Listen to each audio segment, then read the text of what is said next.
The United Nations. What is it? Is it a union like the European Union? Is it an international organization? Is it just a theory heard by conspiracists? You're about to find out.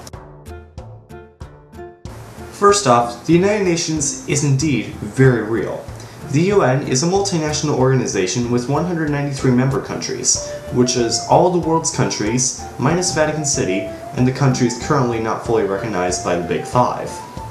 First, who is the Big Five?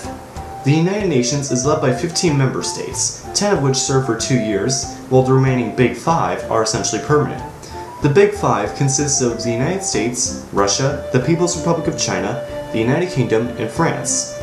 And although they change every 2 years, the other 10 nations are currently Argentina, Australia, Rwanda, South Korea, Guatemala, Morocco, Luxembourg, Pakistan, Azerbaijan, and Togo.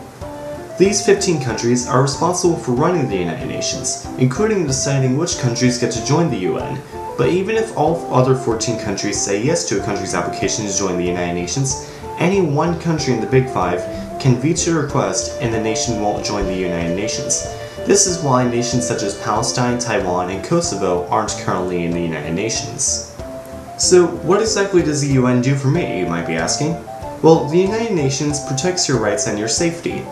The United Nations was founded in 1945 to prevent World War III after its predecessor, the League of Nations, founded in 1919 and disbanded in 1946, failed to prevent World War II.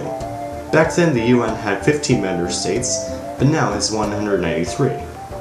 Among many other things, the United Nations is responsible for making sure your food is fresh and safe to eat, protecting your rights for equal pay, protecting historic sites, protecting the internet, and protecting you during a flight. Now, though I'm saying all this isn't really completely true for everyone. Let's take payment equality, for example. In the United States, women get paid roughly anywhere between 75 and 85 cents for every $1 a man earns. How is this possible?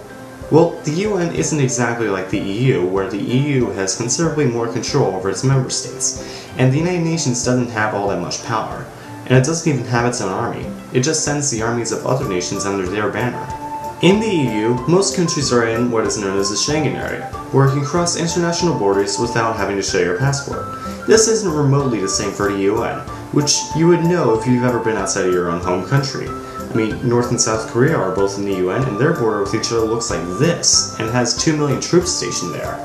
Also, if you're a citizen of the EU country, you're technically a citizen of the EU itself, and are free to live in any country in the EU. So if you move to the United Kingdom and decide that you don't like the food and move to Germany, but then decide you want to move to Italy because you want more summer, you can do that just as if someone here in the United States were to move from California to Oregon to New York.